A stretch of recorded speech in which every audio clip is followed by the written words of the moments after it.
Salut les mobeurs. Alors le petit tuto pour alléger son embrayage de 103 RCX SPX sans trop se prendre la tête. Donc sur l'allègement de l'embrayage de la RCX SPX, il y aura deux sortes de tutos. Il y en aura un, celui-ci qui sera vraiment pour ceux qui veulent pas se prendre la tête, donc la version la plus simple.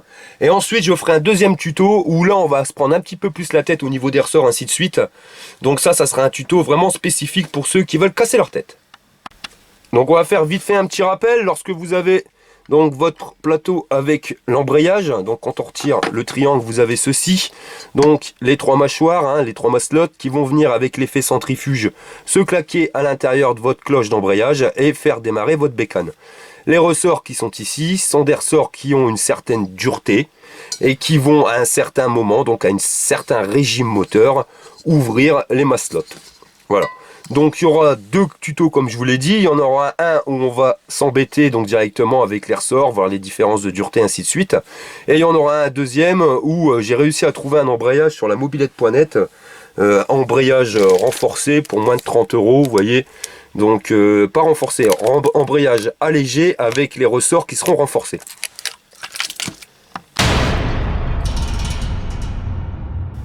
Par contre, la première chose à savoir, avant d'alléger son embrayage donc sur les modèles SPX et RCX, c'est qu'en général, à 90% des cas, ça amène une préparation donc du variateur, un allègement du variateur. Pourquoi? Parce que le variateur sur cette bécane est en prise directe. Donc lui, le moteur, à partir du moment où il prend un certain nombre de tours, le vario commence à s'enclencher et à s'ouvrir. Il ne voit pas le rapport avec l'embrayage. Vous voyez ce que je veux dire? Donc si vous allégez de trop votre embrayage, il va falloir que votre plateau tourne vraiment à un certain haut régime pour pouvoir commencer à accrocher. Le souci que vous pouvez avoir, c'est que votre variateur commence déjà à s'ouvrir avant que votre embrayage ne colle. Donc il est vraiment impératif que l'embrayage, même si on allège, que l'embrayage colle à la cloche d'embrayage, donc commence à faire démarrer la bécane avant que le variateur commence à s'ouvrir. C'est pour ceci que je vous disais que la deuxième façon sera quand même beaucoup plus de prise de tête, parce qu'à partir du moment où on va alourdir donc les ressorts pour vraiment les faire déclencher à la dernière minute, il va falloir automatiquement cafouiller au variateur pour pouvoir lui aussi le retarder au niveau de l'ouverture. C'est pour ça que les personnes qui ne veulent pas trop se prendre la tête, je vous le dis, mobilette.net, pour moins de 30 €, j'ai eu un embrayage qui était un embrayage donc allégé, on peut le voir. En plus, la partie qui va tenir, donc qui accroche, est quand même beaucoup plus grosse que celle d'origine. Vous voyez, celle d'origine, on a ça, là on a ça, et les ressorts sont durcis. Donc, il suffit juste d'enlever les ressorts sur votre embrayage d'origine, d'enlever les mâchoires et de les remplacer par les nouvelles.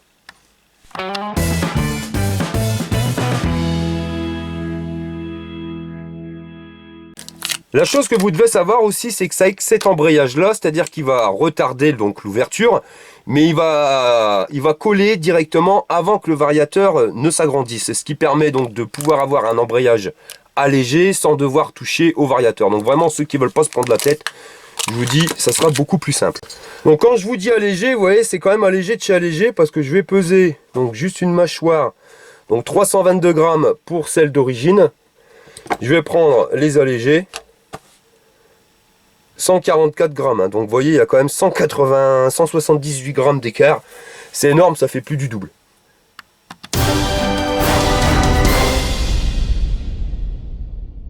Une petite chose à savoir pour éviter de galérer avec les ressorts, vous voyez les ressorts, il y en a un qui va passer en dessous et l'autre au-dessus. Positionnez déjà ceux qui sont en dessous avant de les positionner directement sur votre plateau. Vous le positionnez sur le plateau et ensuite vous allez venir les raccorder de l'autre côté. Vous voyez, hop, tout simplement.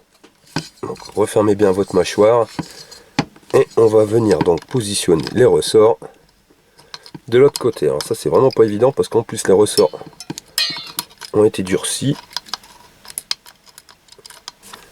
Voilà, donc les ressorts ont été installés. Il me restera plus qu'à remettre le triangle, positionner les clips. Je l'ai pas dit, je vous le dis, cet embrayage là, si jamais vous avez une cloche Doppler ou quoi que ce soit, fonctionne aussi très bien sur les cloches Doppler.